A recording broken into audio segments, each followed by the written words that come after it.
श्री स्वामी समर्थ। आजच्या आपल्या या व्हिडिओमध्ये आपल्या सर्वांचे मनापासून स्वागत। आम्ही आमच्या चॅनलवर आज तुमच्यासाठी श्री स्वामी समर्थ चरित्र सारामृत मधील 7व्या अध्यायातील भाग 2 घेऊन आलो आहोत। यापूर्वीचे श्लोक व कथा सर्वप्रथम भागात दिले आहेत। ते जर तुम्हाला पाहायचे असेल तर तुम्ही चॅनलवर जाऊन ते पाहू शकता। पण हा भाग सुरू करण्यापूर्वी तुम्ही जर आपल्या चॅनलवर नवीन असाल तर चॅनलला सबस्क्राइब करायला विसरू नका। चला तर मग सुरू करूया। या अध्यायातील 26वा श्लोक म्हणजे तव इच्छेने होई कार्य नवे प्रयास मानवी तुझ संचालक सर्व तुझी दाता जीवावी। या श्लोकाचा अर्थ असा की या सृष्टीतील कार्य मानवी प्रयत्नाने नव्हे तर तुझ्या इच्छेने घडते। तूच सर्वांचा जीवन करता नियंता आणि दाता आहेस। मानवी प्रयत्न फक्त निमित्त मात्र आहेत। या श्लोकावर आधारित कथा म्हणजे स्वामींची इच्छा आणि नियतीचं वळण। पंढरपूरचा एक साधा नाथपंथी गुरुबाई विठोबा झुंजारे अनेक वर्ष आपल्या आजारी मुलीच्या उपचारासाठी दौडत होता। शेवटी वैद्य, डॉक्टर, झोपा, नवस सगळं थकून तो अक्कलकोटला आला। स्वामी समर्थांनी डोळ्यात पाहिलं आणि म्हणाले, तुला वाटतं तू वाचवत होता पण ती अजून जिवंत आहे, कारण मी ठरवलं। विठोबाला क्षणात जाणवलं आपली कणभरही शक्ती नाही। त्यानं शरणागत होऊन प्रार्थना केली, स्वामी तुमची इच्छा माझी नियती। ती मुलगी त्या रात्रीपासून तापातून उठली, चालायला लागली। विठोबा पुढे दर गुरुवारी अक्कलकोटला प्रसाद पाठवू लागला, कारण त्याचं मन म्हणायचं मी नाही केलं काही, स्वामींचीच इच्छा होती। याच अध्यायातील 27वा श्लोक म्हणजे ज्यासी तव आठव तयासी संकट न घालती तयाचे रक्षण करीसी पंथी तू चालती। या श्लोकाचा अर्थ असा की ज्याच्या मनात तुझं स्मरण आहे त्याच्यावर संकटही दया करून वळतात। तू स्वतःसाठी पाठी चालत असतोस त्यांचं रक्षण करणारा बनून। या श्लोकावर आधारित कथा म्हणजे स्वामी चालले पाठीमागे। रामू पाटील एका जंगलाजवळील गावी राहणारा। एका रात्री उशीर झाल्याने तो गावाकडे परतत होता। अंधार, झाडी आणि डोंगरात चोरटे लपलेले। एकटा होता, घाबरलेला होता। त्याच्या ओठांवर फक्त एकच शब्द होता, स्वामी समर्थ आणि स्वामी समर्थच। अचानक वाटेवर एक वृद्ध साधू त्याच्याजवळ आले, म्हणाले, बाळा डावीकडून जा, उजवीकडे चोर आहेत।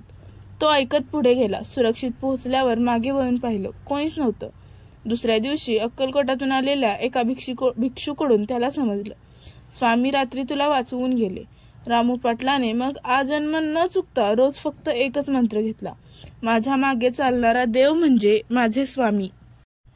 याच अध्यायातील 28वा श्लोक म्हणजे तुझं विठोबा पांडुरंग तुझ रामकृष्ण हरी एक रूप अनेक नावे परब्रह्म करी विभारी।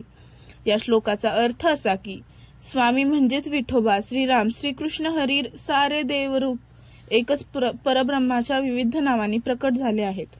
स्वामींचं रूप हे त्या सगळ्याचं सार आहे। या श्लोकावर आधारित कथा म्हणजे सगळे देव एक रूप म्हणजेच स्वामी स्वरूप। नंदा नावाची विठ्ठल भक्तीने भरलेली वयोवृद्ध स्त्री दरवर्षी आषाढी एकादशीला पंढरपूरला पायी वारी करायची।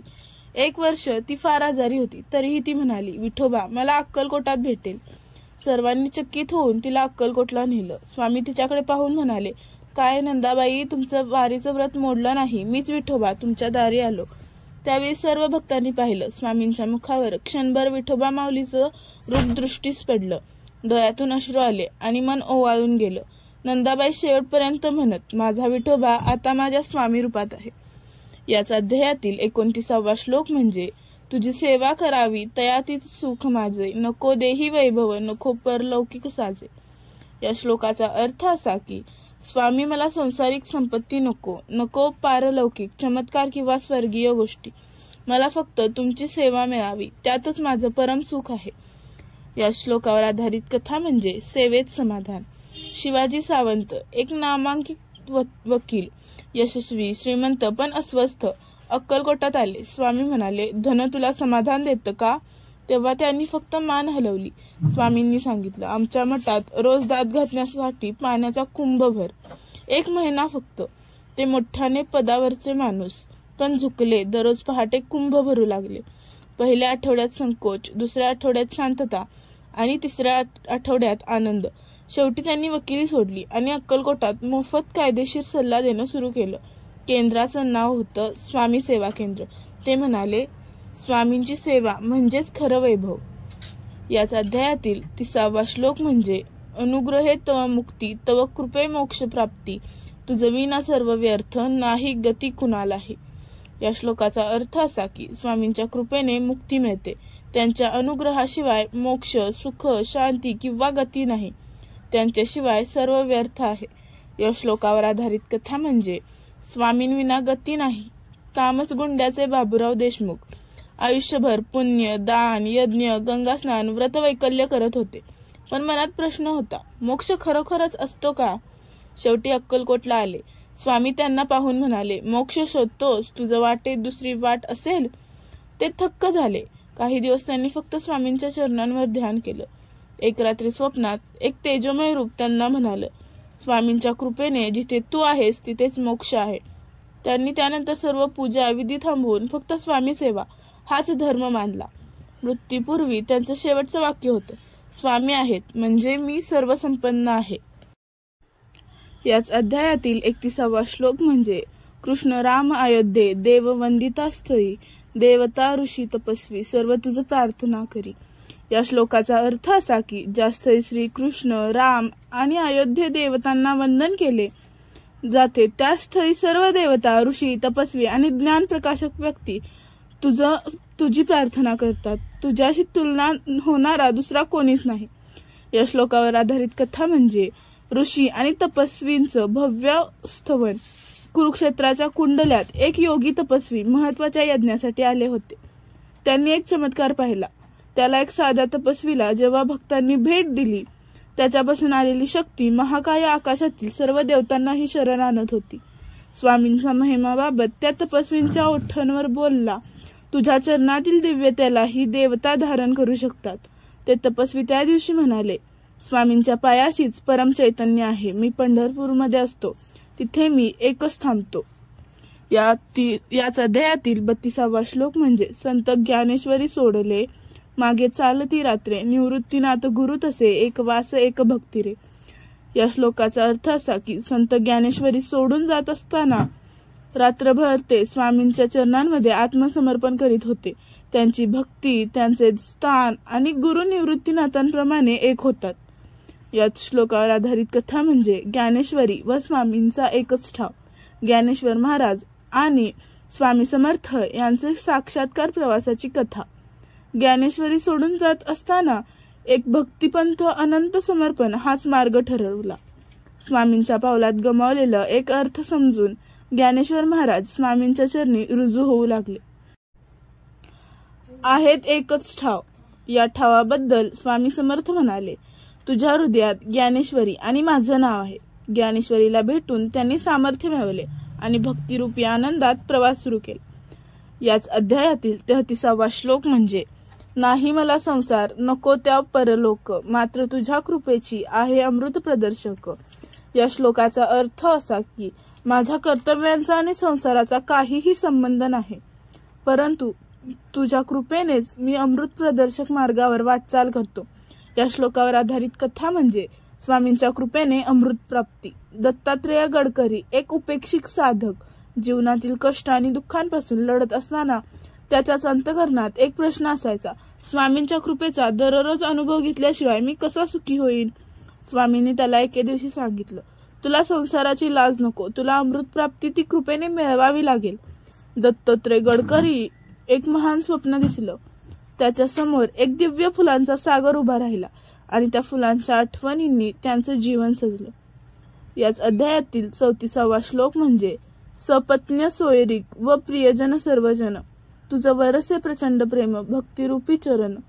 या श्लोकाचा अर्थ असा की स्वामी माझ्या प्रत्यक्ष शत्रूंपासून, मित्रांपासून, प्रियजनांपासून एकही कर्तव्य नाही, कारण तुझ्या चरणातच प्रेम आहे. भक्तिरूपी एकाच प्रमाणातच प्राप्त होणारं भाग्य आहे. याच श्लोकावर आधारित कथा म्हणजे शत्रू आणि प्रियजन स्वामींच्या प्रेमाचे अंतिम रूप. नारायण बगला एक आक्रोशित व्यक्ती जी जीवनातील प्रत्येक कष्टाशी संघर्ष करत होती. एकदा स्वामींच्या आश्रयात गेले. त्यावेळी स्वामी म्हणाले, शत्रू आणि प्रियजन यांच्यापेक्षा मीच शरण आहात. नारायण बगला यांनी आत्ताच्या जीवनाच्या कठीण काळात त्या दिव्य शब्दांचा उच्चार केला आणि त्याचे जीवन बदलले. त्यांच्या साक्षीच्या प्रेमामुळेच मी त्रासातून पार गेलो. याच अध्यायातील 35वा श्लोक म्हणजे वैकुंठे पाहिले स्वर्ग तेथे तुझं पाहू राक्षस, त्यापुढे स्वामी परंपरा चरणांच्या भक्तिपंथ. या श्लोकाचा अर्थ असा की स्वर्ग वैकुंठ पाहिलं मात्र त्याच्यात तुझ्या चरणांचं प्रेम न दिसल्यास ते सर्व अजून देखील अधोमुखच आहे. स्वामींच्या चरणातील भक्तिपंथी परंपरा हीच अंतिम शरण आहे. याच श्लोकावर आधारित कथा म्हणजे स्वर्गापेक्षा स्वामींच्या चरणांमध्ये आकाश. शंकर देशमुखच्या मनात नेहमी वाटायचं स्वर्ग म्हणजेच अंतिम ध्येय. पण एकदा तो स्वामी समर्थांच्या सेवेला आला. त्याने स्वामींना विचारलं, स्वामी, स्वर्गात जाणं हेच का अंतिम ध्येय? स्वामी हसले, म्हणाले, स्वर्गात ऐहिक सुख आहे, पण माझ्या चरणी जे येतं त्याला आत्मानंद मिळतो, जो न संपणारा आहे. त्याच रात्री शंकररावांच्या ध्यानात एक विलक्षण दृष्टी आली. स्वर्गाच्या दारात उभे देव दुर्बल वाटत होते, पण स्वामींच्या चरणी एक अतीव तेज आणि शांती होती. तेव्हाच त्याला उमगलं, मला स्वर्ग नको, मला स्वामींचं चरण हवं. तो त्या दिवसापासून परमहंसासारखा स्वामींच्या सेवेत विलीन झाला. यातील 36वा श्लोक म्हणजे मम जन्म मरण नको, नको मोहासक्ती, केवळ तवची नामस्मरण तेची संजीवनी शक्ती. याच श्लोकावर आधारित कथा म्हणजे संजीवनी नामस्मरणाची चमत्कारी कथा. रामराव भोसले, पुण्याचा एक लष्करी अधिकारी, युद्धात जखमी होऊन मृत्यूशय्येवर होता. डॉक्टरांनी सांगितलं आता काहीच उरलेलं नाही. त्याची वृद्ध माता धावतच अक्कलकोटला आली. स्वामींना हात जोडून म्हणाली, माझा मुलगा तुमचं नाम घेऊन जगला तरच माझं जीवन सफल. स्वामी हसले आणि फक्त एक वाक्य उच्चारलं, नाम घ्या, मरण नाही. रामरावाच्या कानात आईने मंदपणे म्हणायला सुरुवात केली, स्वामी समर्थ, स्वामी समर्थ. अगदी 5 वेळा उच्चारल्यावर मृत्यूवत असलेलं शरीर हलू लागलं. डोळे उघडले. डॉक्टर डचकले, हे अशक्यच आहे. पण आई म्हणाली, संजीवनी शक्ती असते, ती म्हणजे स्वामींचं नाव. याच अध्यायातील 37वा श्लोक म्हणजे हृदयात रस्त तुझं पाहो, नेने बाह्य पूजेस्थळ, अंतर्बोधे अनिर्वचनी परब्रह्मरूपी अनल. याच श्लोकावर आधारित कथा म्हणजे स्वामींची अंतर्याम स्थिती.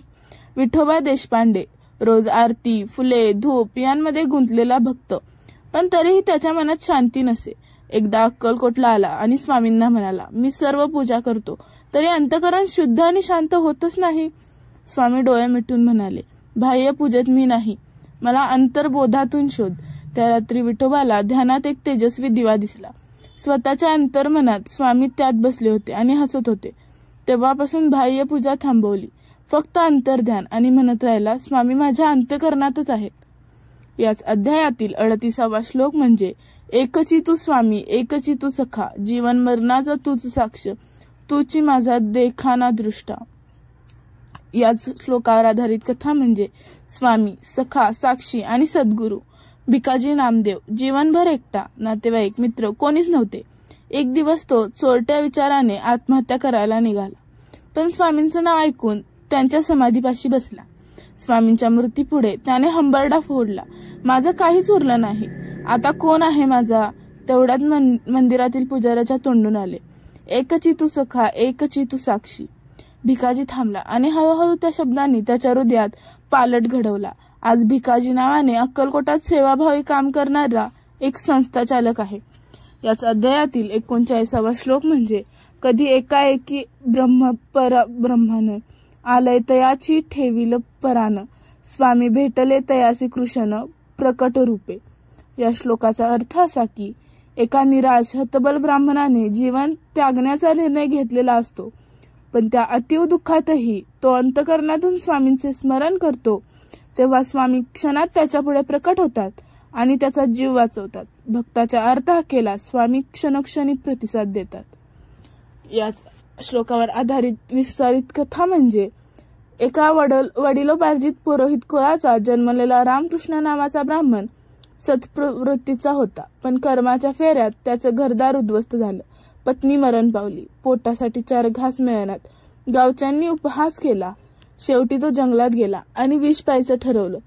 तो जेव्हा ते विष प्यायच्या अगोदर एका दगडावर बसून रडत होता, तेवढ्यात त्याच्या डोळ्यासमोर तेजस्वी स्वरूप प्रकट झालं. भगव्या वस्त्रांमध्ये, गडद दाढीचे, तेजस्वी डोळे, हातात भिक्षापात्र, स्वामी समर्थ स्वतः प्रकट झाले होते. स्वामींनी प्रेमात हाक मारली, अरे जीव देणार तो कोणाचा आहे? तुझा नाही, तो तर माझा आहे.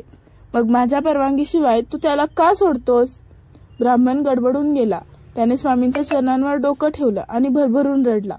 स्वामी म्हणाले, तुला जे हवाय ते तुला मिळेल, पण आधी तू स्वतःच्या अंतरात्म्याला शोध. तू ब्राह्मण आहेस म्हणजे तू ज्ञानाचा दीप आहेस. तू असं विजून चालणार नाही. स्वामींनी त्याला आशीर्वाद दिला. तो ब्राह्मण पुढे अक्कलकोटातच राहू लागला. लोक त्याला स्वामींचा ब्रह्मज्ञानी म्हणू लागले. कोण्याही वेळेस कोणास स्वामी देत असत मार्गदर्शनेस, गूढ होते तयांचे निवास अज्ञात रूपे. या श्लोकाचा अर्थ असा की स्वामी समर्थ हे नेहमीच भक्तांना मार्ग दाखवतात, पण त्याच्या कृपाचरणांचा मार्ग सदा गूढ अज्ञेय असतो. कधी कोणी जाणवत नाही की ही कृपा स्वामींचीच आहे. ते कुठे स्थिर नसतात, कुणालाही ते कुठे राहतात हे माहीत नसतं, पण गरज पडली की ते कुठल्याही स्वरूपात हजर होतात. या श्लोकावर आधारित कथा म्हणजे एक रामदास नावाचा शेतकरी लातूरकडील भागात उन्हातान्हात श्रम करत होता.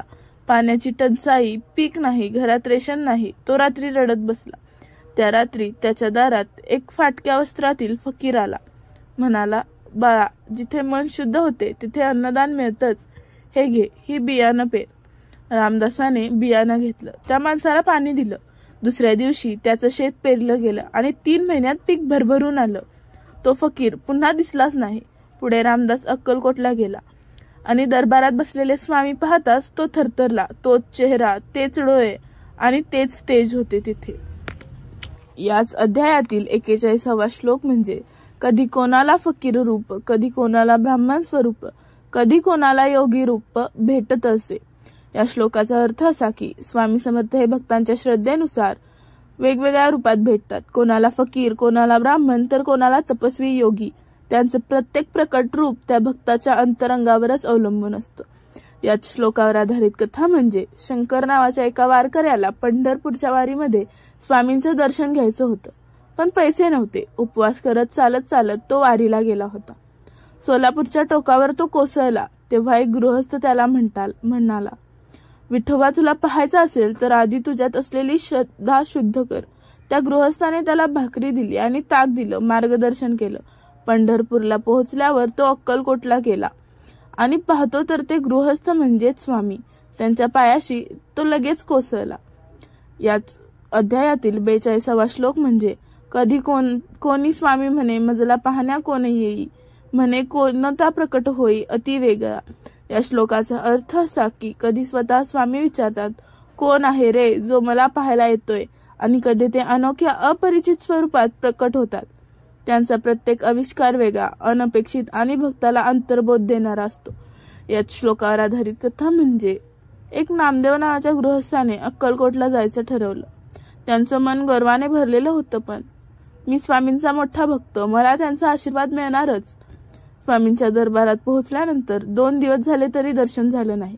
3ऱ्या दिवशी एक मास्तरदादा प्रकारचा साधा माणूस त्याला म्हणाला, तू गर्वाने आलायस, भक्तीने नाही. स्वामी भक्तीची परीक्षा घेतात. नामदेव थबकला. त्याने मन घट्ट केलं. गर्व सोडून दीनभावाने दर्शन घेतलं.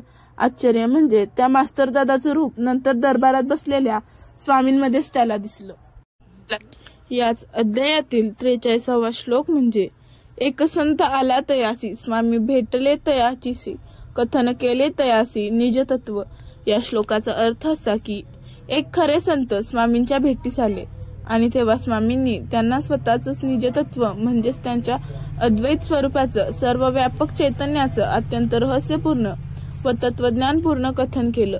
ही कृपा अत्यंत विरळा, कारण हे आत्मतत्व फारच थोड्यांना उलगडतं.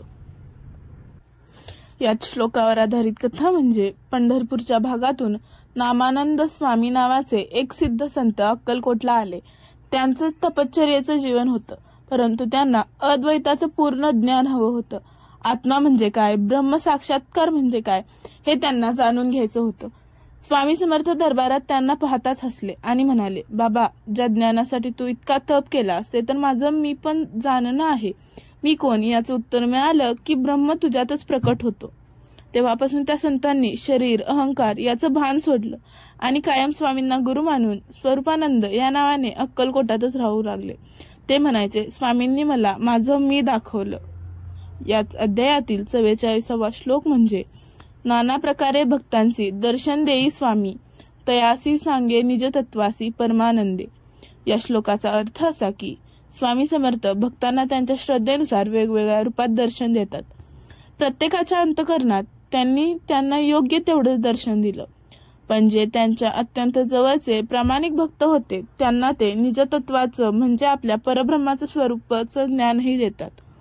याच श्लोकावर आधारित कथा म्हणजे एक कृष्णानंद नावाचा साधक स्वामींच्या चरणी खूप काळ राहिला.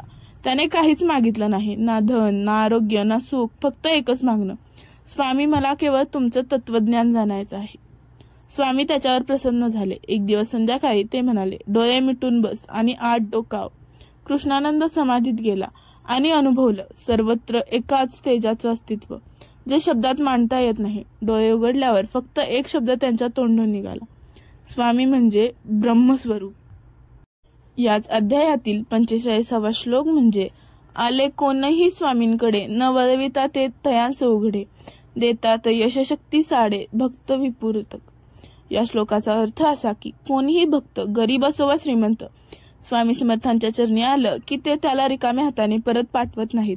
त्यांच्या कृपेत भेदभाव नाही. स्वामी प्रत्येकाला आपल्या क्षमतेनुसार पण अपार प्रेमाने काही ना काही देतातच.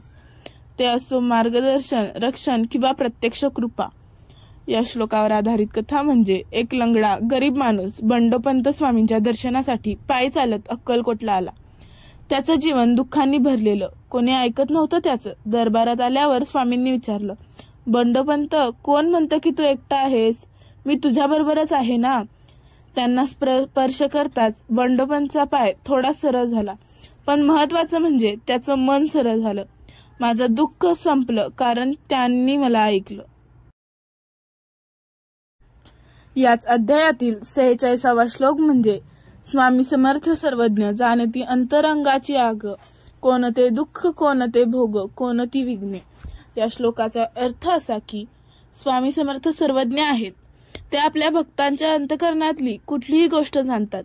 कोणता भक्त कोणत्या संकटात आहे, कोणत्या कर्माचा भोग भोगतो आहे, कोणत्या विघ्नात तो अडकला आहे, हे सगळं त्यांना सहज समजतं. म्हणून ते कृपा करतात. कधी कठोर, कधी सौम्य स्वरूपात मार्ग काढतात. याच श्लोकावर आधारित कथा म्हणजे सीताबाई नावाची एक वृद्ध स्त्री अक्कलकोटला आली.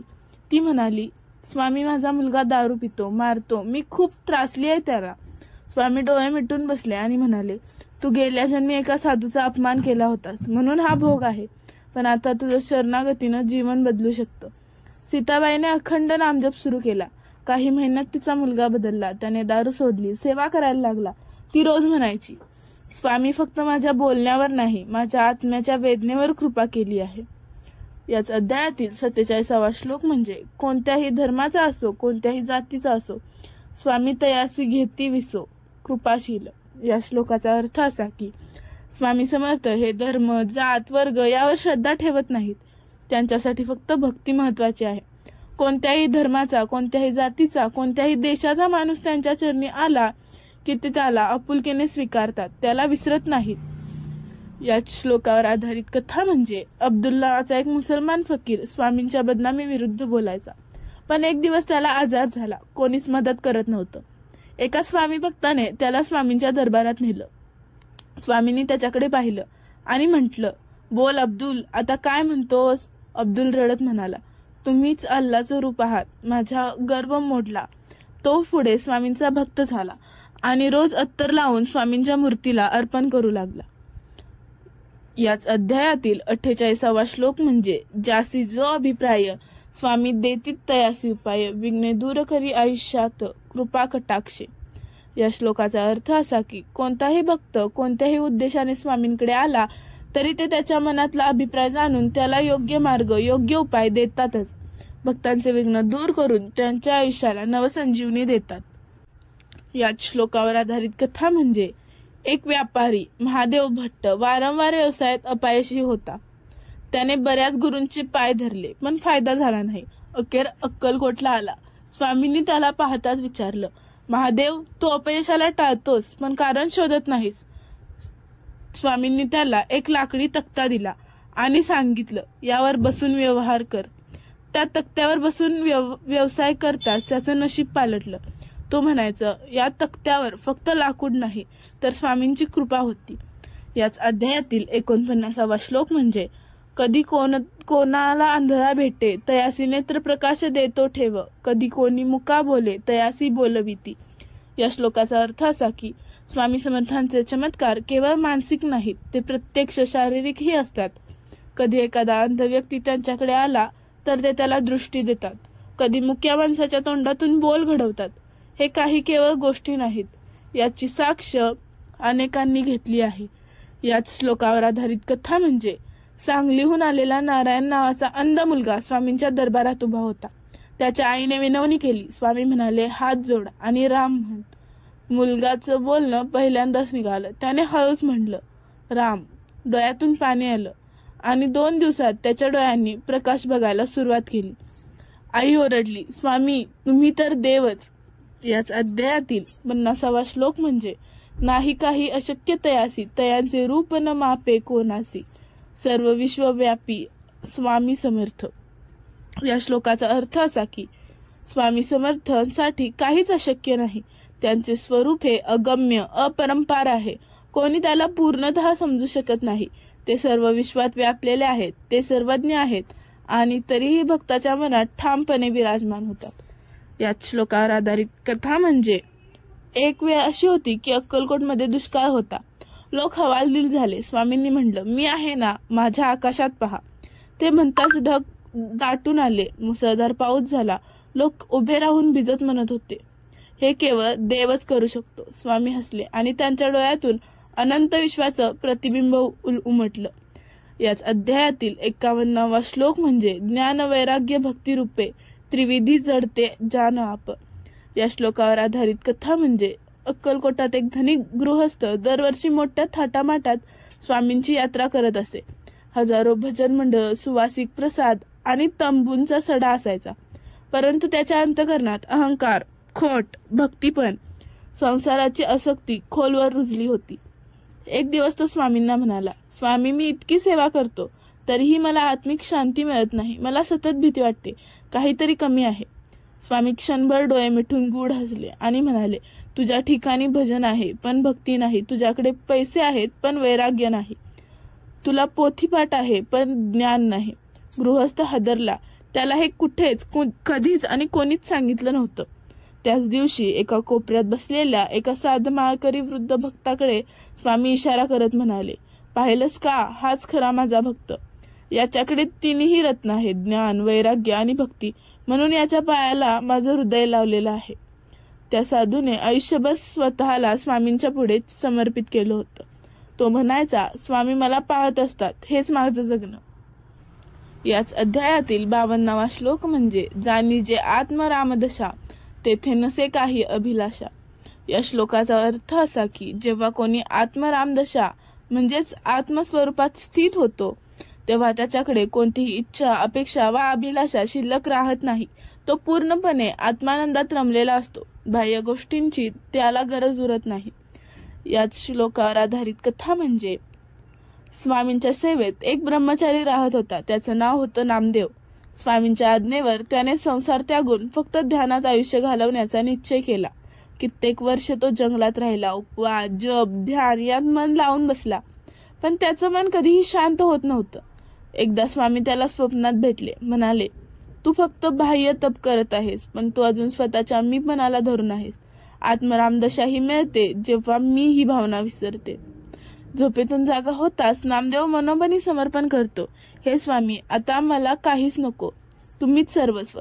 त्या क्षणी त्याचा अंतःकरण उजळून निघतं. तो अनुभवतो की तोच आत्माराम आहे, जिथे काहीही अभिलाषा उरली नाही. तो परत कधीच बाहेरच्या सुखाच्या मागे गेला नाही. न फूल, न भजन, न प्रदर्शने. तो फक्त एकांतात स्वामींच्या स्वरूपात समाधानी होता. याच अध्यायातील 53वा श्लोक म्हणजे परमार्थी ज्ञानी ज्ञातारा सकळ व्यवहारासी संन्यारा.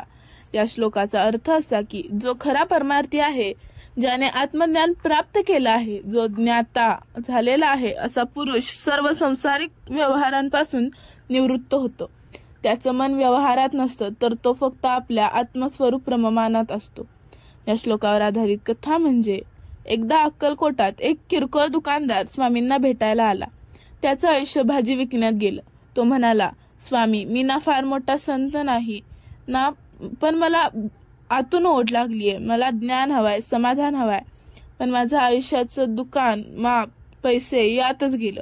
स्वामी त्याच्याकडे पाहून मंद हसले. म्हणाले, तू दुकानात असलास तरी माझ्या मनात असशील, तरच परमार्थी होशील. ज्ञान मिळालं की व्यवहार आपोआप सुटतो. शरीर करील पण मनातली आसक्ती नाहीशी होते. त्या क्षणापासून त्या दुकानदाराचं जीवनच बदलून गेलं. त्याने व्यापार सोडला नाही, पण त्याच्या मनात मी देह नाही, दुकानदार नाही, मी केवळ आत्मारामाचा अंश आहे, ही भावना बिंबवली गेली. तो व्यवहार करत होता, पण अंतःकरणाने संन्यासी झाला होता. मृत्यूच्या आधी त्यानं शेवटचं वाक्य म्हणलं, स्वामी, आता व्यवहारातून सुटलो, मी तुमच्यात विलीन झालो. याच अध्यायातील 54वा श्लोक म्हणजे या ठाई जेथे नांदावा तेथे न काही बंध मानावा. या श्लोकाचा अर्थ असा की स्वामी समर्थ सांगतात, ज्या ठिकाणी आपलं वास्तव आहे, आपल्याला नांदायचं आहे, तेथे कोणत्याही प्रकारचा बंध, अडचणा किंवा बंधन मानू नये. याच श्लोकावर आधारित कथा म्हणजे एक तरुण साधक स्वामींच्या चरणी आला. तो म्हणाला, स्वामी, मी तुमच्याकडे यायचं ठरवलंय, पण माझ्या मागे आई, बाबा, घर, जबाबदाऱ्या आहेत. हे सगळं बांधील वाटतं. स्वामी डोळे मिटून काही क्षण स्वस्थ बसले. मग म्हणाले, तुझं हृदय कुठं आहे? तो म्हणाला, तुमच्यात. स्वामी म्हणाले, मग तिथंच नांद. आणि जिथं नांदतोयस तिथं बंधन कशाचं? त्याला उमगलं, बंधन ही एक मनाची भावना आहे. शरीर काही वेळ व्यवहारात असेल, पण आत्मा स्वामींच्या चरणात असला तर खरं तर तोच निवास आहे. तिथं बंधन कसं असेल?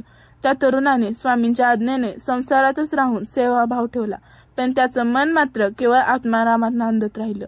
तो बाह्य स्वरूपाने गृहस्थ, पण अंतःकरणाने मुक्त झाला. याच अध्यायातील 55वा आणि शेवटचा श्लोक म्हणजे श्रम वैराण्य नित्ययेन सुख लभ्यते परम तैन ब्रह्मस्वरूप पूजिताय सता हिते हितम. या श्लोकाचा अर्थ असा की जो शरण्य असून जो नेहमी भक्तीचा आणि साधनेचा मार्ग धरतो त्याला परम सुख प्राप्त होते. अशा व्यक्तीला जो ब्रह्मस्वरूपाने उजळलेला आहे त्या व्यक्तीचा आदर करावा, जो सतत इतरांच्या हितासाठी कार्य करतो. या श्लोकावर आधारित कथा म्हणजे अक्कलकोट गावात एक गरीब मुलगा राहायचा, ज्याचे नाव गणपती होते. तो खूपच कष्टाळू आणि भक्तिभाव असलेला होता, पण त्याच्याकडे शिक्षणाचा किंवा पैशाचा अभाव होता. त्याला स्वामींच्या चरणी येण्याची तीव्र इच्छा होती, पण तो स्वतःला लहान आणि तुच्छ समजायचा. एकदा तो स्वामींच्या दर्शनाला गेला. स्वामी म्हणाले, गणपती, खरं सुख तर तेच आहे जे मन शांतीत आणि भक्तीच्या प्रकाशात प्राप्त होते. नेहमी भक्तीत रमणारा, इतरांच्या हिताचा विचार करणारा माणूसच परमानंद अनुभवतो. गणपतीने मनात ठरवलं की तो आपल्या गरिबीपणाचा विचार न करता सतत भक्ती सेवा करत राहील. त्याने गावात लोकांची मदत करायला सुरू केली. लोक त्याला संत म्हणू लागले, कारण त्याच्या हृदयात प्रेम व दया होती. स्वामींच्या आशीर्वादाने गणपतीचं आयुष्य बदललं. तो अंतःकरणाने आनंदी झाला. जरी शरीर गरीबच राहिलं, त्याने शिकवलं की ज्ञान आणि भक्ती हीच खरी संपत्ती आहे. श्री स्वामी समर्थ. हा होता स्वामी चरित्र सारामृत मधील अध्याय 7वा. पुन्हा भेटू 8व्या अध्यायासोबत. स्वामी महाराजांची कृपा आपल्यावर सदैव राहो.